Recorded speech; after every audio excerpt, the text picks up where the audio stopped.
Akena s'assit sur la véranda de sa grande maison, les yeux dérivant à travers les vastes terres qu'elle et son mari Kafari avaient acquises au fil des ans. Leur mariage, désormais âgé de 5 ans, lui avait apporté une grande partie de ce dont elle avait toujours rêvé: richesse, statut et un mari aimant. Kafari était un homme gentil et généreux qui avait travaillé dur pour rendre leur vie confortable. Pourtant, malgré toute leur richesse, une ombre planait sur leur mariage. Une ombre qui s'assombrissait chaque jour qui passait. Ils n'avaient pas d'enfants. Dans leur communauté, les enfants n'étaient pas seulement une bénédiction mais aussi une source de fierté et de sécurité. Ils étaient la continuation de l'héritage familial, l'avenir de la famille. Et chaque année qui passait sans enfants, Akena pouvait sentir le jugement tacite des anciens, des voisins, et même de Kafari. Bien qu'il n'ait jamais exprimé sa frustration à voix haute, elle pouvait le voir dans ses yeux, le ressentir dans la lourdeur de ses soupirs. Un soir, Kafari aborda enfin le sujet qu'Akena redoutait depuis si longtemps. « Akena, dit-il doucement en posant sa main sur la sienne. Je t'aime plus que les mots ne peuvent l'exprimer, mais nous ne pouvons plus ignorer la réalité. Nous avons besoin d'un enfant pour hériter de tout ce pour quoi nous avons travaillé. Ma lignée familiale doit se poursuivre. J'y ai réfléchi longuement, et je crois que la seule solution est d'avoir une seconde épouse. » Les mots transpercèrent le cœur d'Akena comme une dague. Elle avait craint ce moment, prié pour qu'il ne vienne jamais. Elle savait que Kafari ne faisait pas cela par malveillance, c'était un homme lié par la tradition et les pressions de sa lignée. Pourtant, la pensée de partager son mari avec une autre femme la remplissait de terreur. « S'il te plaît, Kafari, donne-moi plus de temps, » supplia Akena, la voix tremblante. « Nous ne sommes mariés que depuis 5 ans. Peut-être si nous prions plus fort, si nous consultons plus de guérisseurs. » Mais Kafari secoua la tête, son expression ferme mais remplie de tristesse. « Ce n'est pas une punition, Akena. C'est une question d'avenir. Qui héritera de tout cela quand nous serons partis?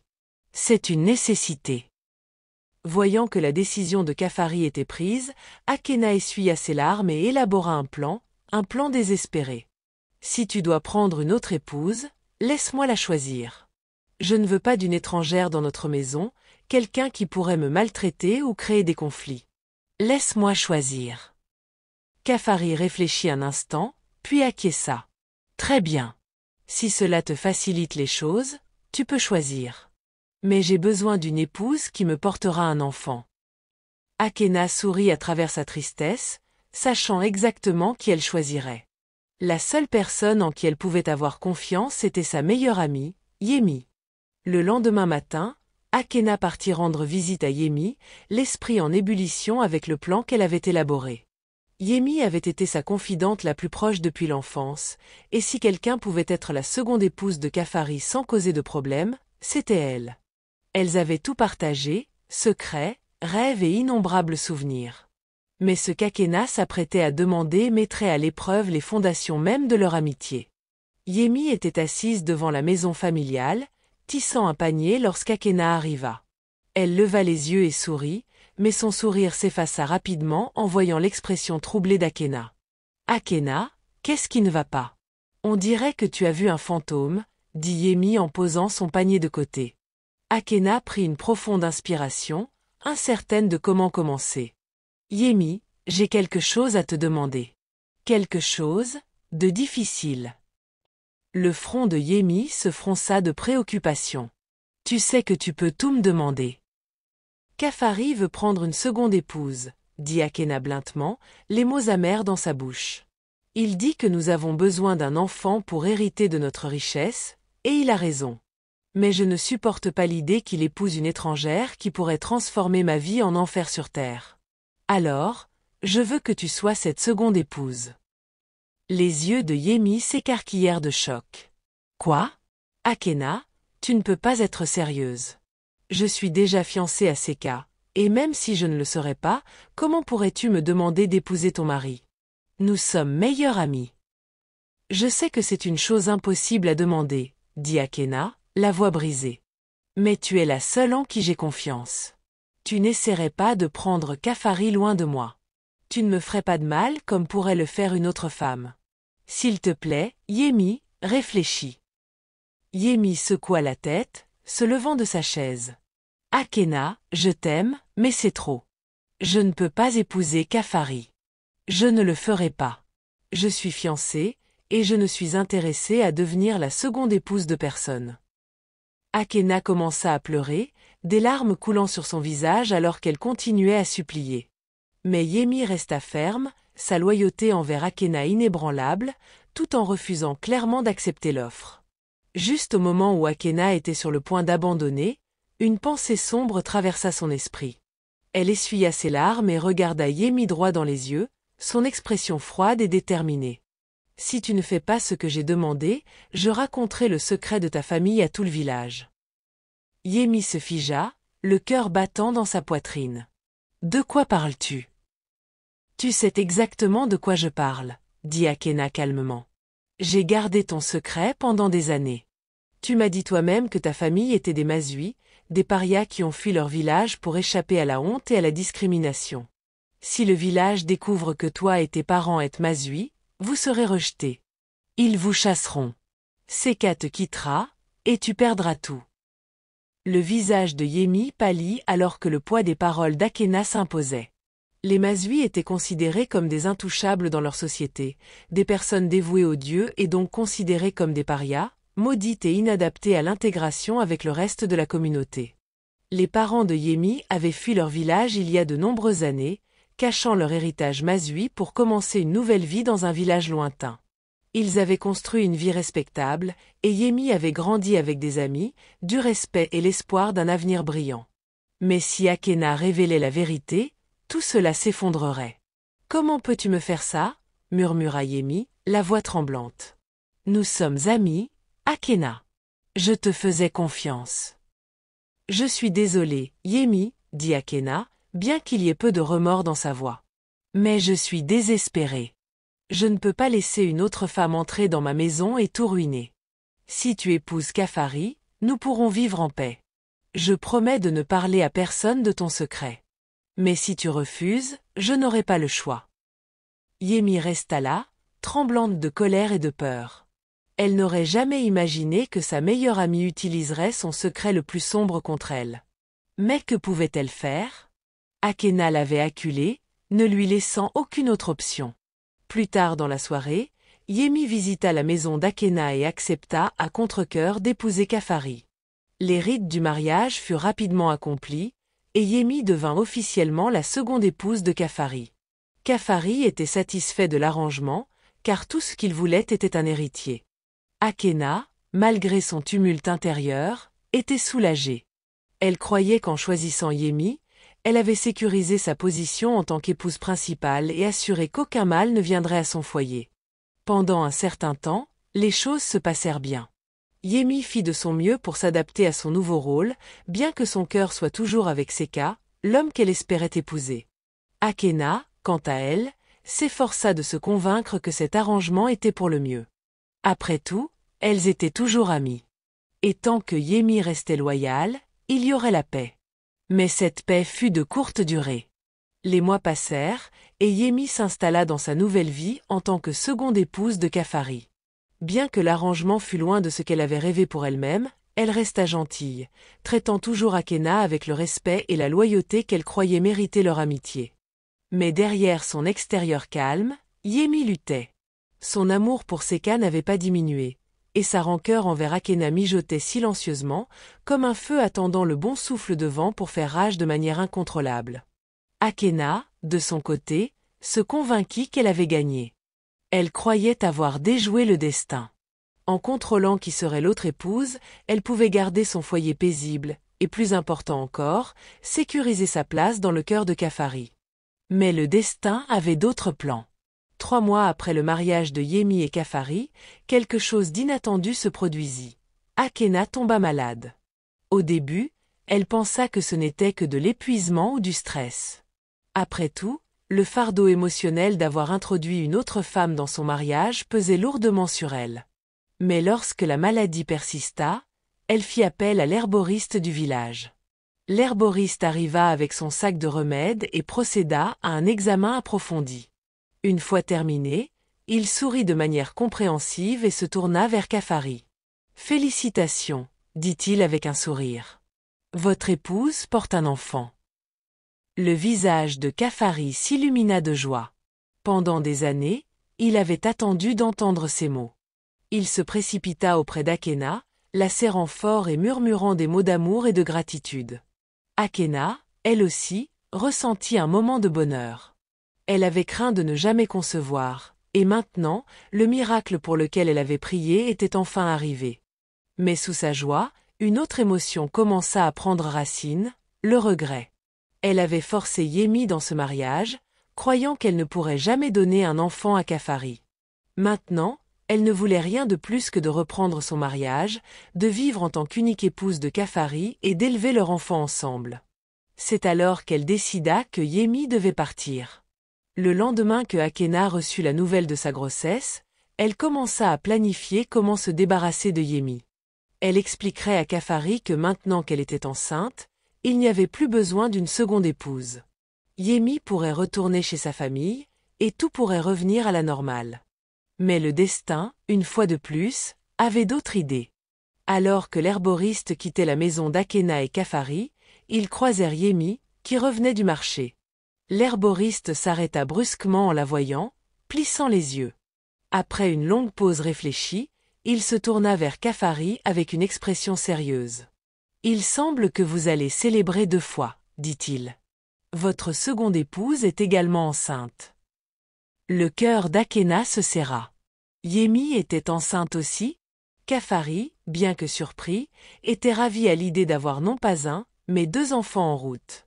Il avait espéré une grande famille, et maintenant, il semblait que ses 2 épouses concrétiseraient ce rêve. Akena, cependant, était loin d'être heureuse. Sa jalousie, qui avait été en sommeil pendant les années de stérilité, montait maintenant comme une tempête en elle. Elle avait voulu un enfant si longtemps, et maintenant qu'elle était enfin enceinte, Yemi, sa soi-disant meilleure amie, portait également l'enfant de Kafari. Comment pouvait-elle rivaliser avec cela? Comment pouvait-elle s'assurer que son enfant serait le favori, l'héritier légitime de la richesse et de l'héritage de Kafari, alors que l'enfant de Yemi naîtrait presque en même temps? Son esprit était envahi de pensées sombres. Elle avait commis une erreur en laissant Yemi entrer dans sa maison. Maintenant, elle devait trouver un moyen de la chasser avant qu'il ne soit trop tard. Les mois qui suivirent furent marqués par la tension. Akena et Yemi grossirent toutes 2 de leur grossesse, et bien qu'elle ait essayé de maintenir une certaine paix, la tension était évidente. La jalousie d'Akena rongeait comme une plaie, et Yemi, bien que toujours loyale, sentait l'animosité croissante. Un jour, incapable de supporter davantage la tension, Akena confronta Yemi. « Tu dois partir, » dit Akena blindement, la voix empreinte d'amertume. Yemi cligna des yeux, choqué. « Partir? Mais je... » « Tu as très bien entendu, » dit Akena. « Je n'ai jamais voulu partager Kafari, et maintenant que je suis enceinte, il n'y a plus besoin que tu restes. Prends ton enfant à naître et retourne chez ta famille.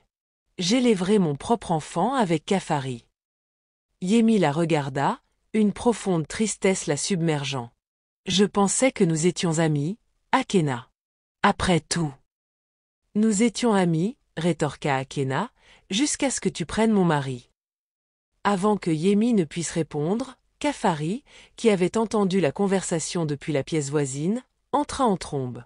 Son visage était empli de colère. Yemi ne quittera pas cette maison. Si quelque chose lui arrivait ou à son enfant, c'est toi qui quitteras cette maison, pas elle. Akena resta figée de choc. Kafari n'avait jamais haussé la voix contre elle auparavant, mais maintenant, pour la première fois, elle vit la profondeur de sa détermination. Il n'était pas prêt à laisser partir Yemi, pas après tout ce qui s'était passé. À partir de ce moment, Akena savait qu'elle avait perdu tout contrôle qu'elle avait autrefois sur la situation. Bien que les paroles de Kafari la blessent, ce qui faisait encore plus mal était la réalisation que Yemi resterait dans sa maison et que, pire encore, leurs enfants se battraient pour l'amour et l'héritage de Kafari. Sans autre choix, Akena fut forcée de tolérer la présence de Yemi, mais sa jalousie ne diminuait pas.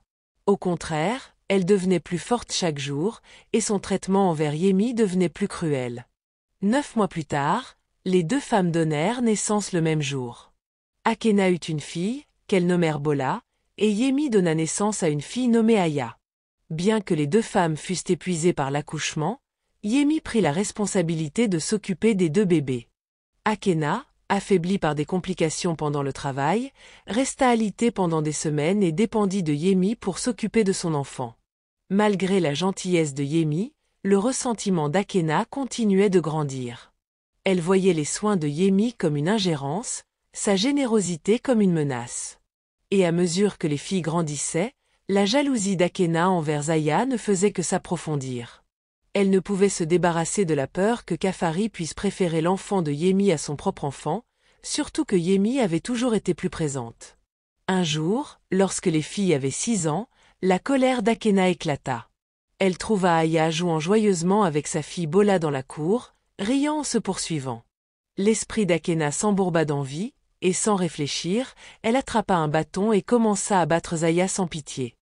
Les autres femmes du village accoururent au bruit des cris de Zaya, mais quand elles tirèrent Akena, les dégâts étaient faits. Les jambes de Zaya avaient été gravement blessées, et depuis ce jour, elle était paralysée. Yemi avait le cœur brisé, mais elle ne riposta pas. Elle continua simplement à s'occuper de sa fille, bien que le fardeau d'élever un enfant handicapé pesât lourdement sur elle. Le lien entre les deux femmes était irrévocablement brisé. Et bien que Kafari ait essayé de maintenir la paix, la cruauté d'Akena envers Yemi ne fit qu'intensifier. 6 ans passèrent, et la santé de Kafari commença à se détériorer. Il eut un AVC, le laissant alité et incapable de parler. Avec Kafari n'étant plus en mesure de protéger Yemi, le traitement d'Akena envers elle devint plus sévère. Yemi, toujours liée par le secret de son héritage Mazui, endura les abus en silence.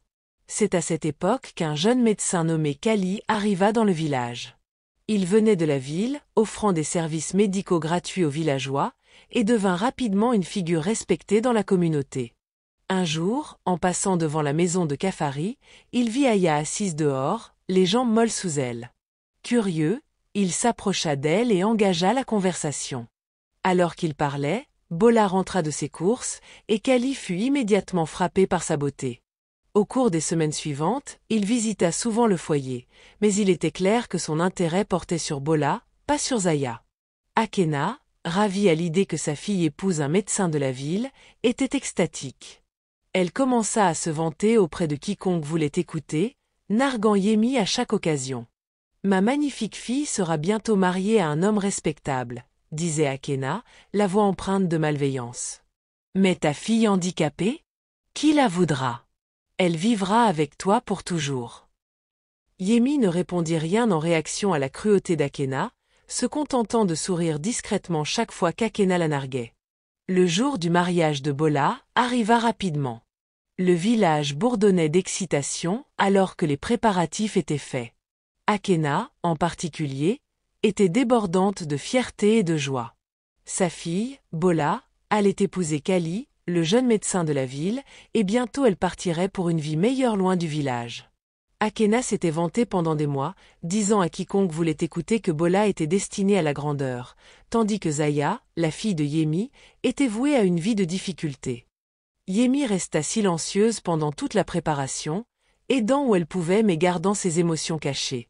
Pour Akena, il semblait que Yemi avait accepté son sort dans la vie que Zaya, sa fille paralysée, ne réussirait jamais, tandis que Bola mènerait une vie merveilleuse. Le silence de Yemi ne faisait qu'alimenter l'arrogance d'Akena. Elle était convaincue qu'elle avait gagné. Elle s'était non seulement débarrassée de sa rivale, mais avait également assuré un brillant avenir pour sa fille. Le mariage fut grandiose. Après la cérémonie, alors que Bola et Kali se préparaient à partir pour la ville, Yemi et Akena se tenaient ensemble près du quai, regardant le bateau prêt à lever l'ancre. Akena ne put résister à une dernière pique envers son ancienne amie. « Ma fille va voguer vers une vie de luxe, » dit Akena en souriant cruellement. « Et ta fille restera ici, handicapée et indésirable. N'est-ce pas drôle de voir comment les choses se sont déroulées ?» Yemi se tourna enfin vers Akena, son expression calme mais ses yeux brûlants d'un feu caché. « Oui, » dit doucement Yemi, la voix stable. « C'est drôle de voir comment les choses se sont déroulées, n'est-ce pas ?» Akena fronça les sourcils, confuse par la soudaineté de l'audace de Yemi. Avant qu'elle puisse répondre, Yemi continua, ses mots tranchants et délibérés. Tu vois, Akena, il y a quelque chose que je voulais te dire depuis des années maintenant. Mais j'ai attendu le bon moment. J'ai attendu aujourd'hui. Le cœur d'Akena commença à battre la chamade. Il y avait quelque chose d'omineux dans le ton de Yemi, quelque chose qui la rendait mal à l'aise. De quoi parles-tu? Demanda Akena, la voix montant d'anxiété. Yemi s'approcha, son regard ne quittant pas celui d'Akena. Le jour où nous avons toutes les deux accouché, tu étais trop faible pour t'occuper de ton enfant, alors je l'ai fait. Je me suis occupée des 2 bébés. Mais dans tout le chaos, quelque chose s'est passé. Quelque chose dont je ne t'ai jamais parlé. Le cœur d'Akena se serra. Que veux-tu dire? Yemi sourit faiblement, un sourire qui portait des années de douleur et de vengeance. J'ai échangé les bébés. Le monde sembla basculer sur son axe pour Akena. Quoi? Murmura-t-elle, la voix à peine audible. L'enfant que tu as élevé comme le tien, Bola, ce n'est pas ta fille. C'est la mienne. Esaïa, la fille que tu as méprisée et tourmentée toutes ces années, c'est la tienne. Tu as passé ta vie à blesser ton propre sang. Akena recula, ses jambes menaçant de céder. Non, non, ce n'est pas possible. Je ne mens pas, dit froidement Yemi. Je voulais donner à ma fille une chance d'une vie meilleure. Je savais que tu ne l'aimerais jamais si elle restait handicapée, et je ne pouvais pas supporter l'idée qu'elle souffre de tes mains. Alors je lui ai donné la vie que tu pensais offrir à ta propre fille. L'esprit d'Akena s'emballa alors qu'elle luttait pour assimiler les paroles de Yemi. Cela ne pouvait pas être vrai. Cela ne pouvait pas être possible. Mais en regardant le visage de Yemi, elle ne vit que la certitude. Son cœur s'alourdit, et une froide terreur s'installa en elle. Tu as élevé ma fille, continua Yemi, et maintenant elle voguerait avec Kali, ne revenant jamais. J'ai laissé une lettre dans ses affaires, expliquant tout. Elle saura la vérité quand elle arrivera en ville. Non, hurla Akena, se précipitant vers le bateau alors qu'il commençait lentement à s'éloigner du quai. Reviens. Mais il était trop tard. Le bateau s'éloignait déjà en mer, et la silhouette de Bola disparaissait au loin. Akena s'effondra au sol, le cœur brisé. Tout ce qu'elle avait fait, toute la cruauté, toute la jalousie, tout cela n'avait servi à rien. La fille qu'elle avait tourmentée, la fille qu'elle avait rejetée et abusée, était la sienne. Yemi observa en silence Akena sangloter sans contrôle. Il n'y avait aucune joie dans sa vengeance, seulement une profonde tristesse creuse. Elle avait tout perdu, sa meilleure amie, son amour, et maintenant même la fille qu'elle espérait protéger. Mais pour elle, il n'y avait pas de retour en arrière possible. Alors que le bateau disparaissait à l'horizon, Yemi prit une profonde inspiration et se tourna vers la mer. Un sentiment de finalité l'envahit, comme si le poids des années de douleur et de trahison avait enfin atteint son terme. Il ne lui restait plus rien dans ce monde. Ses parents étaient partis, son amour perdu, et maintenant, sa fille était bien au-delà de sa portée. Elle commença à marcher vers l'eau, ses pas lents et délibérés. Akena, toujours en train de sangloter par terre, ne remarqua pas au début, mais lorsqu'elle leva enfin les yeux, son visage strié de larmes se tordit d'horreur. « Yemi, que fais-tu? Arrête !» Mais Yemi ne s'arrêta pas. Elle s'enfonça plus profondément dans la mer, l'eau froide montant jusqu'à sa taille, puis à sa poitrine. « Yemi, non !» hurla Akena, se relevant en courant vers l'eau. « S'il te plaît, ne fais pas ça !» Yemi s'arrêta et se tourna pour regarder Akena une dernière fois, son expression dépourvue d'émotion. « Je n'ai plus rien, Akena. Ma fille est partie. Ma vie est finie. » Avec ces derniers mots, Yemi se détourna et continua à marcher dans la mer jusqu'à ce que les vagues l'engloutissent complètement. Elle préférait être morte parce que, pour elle, c'était le seul moyen de se libérer de l'esclavage. De plus, elle n'avait plus rien à perdre car ses parents et son mari étaient morts, et elle avait réussi à offrir à sa fille une vie meilleure que celle qu'elle-même avait vécue. Akena ne savait pas quoi faire. Elle regarda Yemi se suicider et avait peur de rentrer chez elle auprès de Zaya parce qu'elle savait qu'elle la détestait et ne la lui pardonnerait jamais. Je veux dire, pourquoi le ferait-elle? Akena était responsable de son handicap. Akena commença à se dire « Ma vie est finie, ma vie est finie », tremblant de chagrin et de culpabilité. Tout avait dérapé. Elle avait perdu sa meilleure amie, sa fille, et maintenant la seule personne qui connaissait l'histoire était partie. Au fil des minutes, Akena ressentit une envie irrésistible de suivre Yemi. Le poids de sa culpabilité était trop lourd à porter. Elle avait détruit sa propre vie avec sa jalousie, sa cruauté envers son propre enfant était trop difficile à supporter. Il ne lui restait rien non plus. Sans autre pensée, Akena commença à marcher dans la mer, tout comme Yemi l'avait fait. L'eau l'enveloppa, froide et implacable. Alors que les vagues la tiraient sous l'eau, Akena accueillit les ténèbres, ses dernières pensées remplies de regrets et des visages des deux filles qu'elle avait échouées. Les morts tragiques d'Akena et Yemi provoquèrent des ondes de choc dans le village. Dans les jours qui suivirent, les murmures de leur histoire se répandirent loin et large. Certains les plaignaient, tandis que d'autres voyaient leur destin comme un avertissement. La vérité était que la tragédie provenait des blessures les plus profondes de la nature humaine, la jalousie, la trahison et les conséquences de la confiance brisée. La morale de l'histoire, comme diraient les anciens, pouvait être trouvée dans la sagesse des vieux proverbes. La langue peut apporter la mort ou la vie. Ceux qui aiment parler en récolteront les conséquences. L'histoire d'Akena et Yemi rappelait que les secrets, une fois partagés, pouvaient être utilisés comme des armes. Et que les graines de la jalousie, une fois plantées, pouvaient pousser en une forêt de désespoir. Si vous avez aimé cette vidéo et si vous appréciez les histoires qui combinent des leçons morales avec un récit captivant, mettez un pouce en l'air et n'oubliez pas de vous abonner pour plus de contenu comme celui-ci. J'aimerais connaître vos pensées, alors laissez un commentaire ci-dessous. Votre engagement à travers les likes, les partages, les commentaires et les abonnements est profondément apprécié. Nous sommes curieux de savoir d'où vous nous regardez. Veuillez activer les notifications pour être informé lorsque je publie une nouvelle histoire. Donnez-moi le nom de votre village aussi, que je pourrais peut-être utiliser dans mes prochaines vidéos. Jusque-là, soyez bénis et à la prochaine.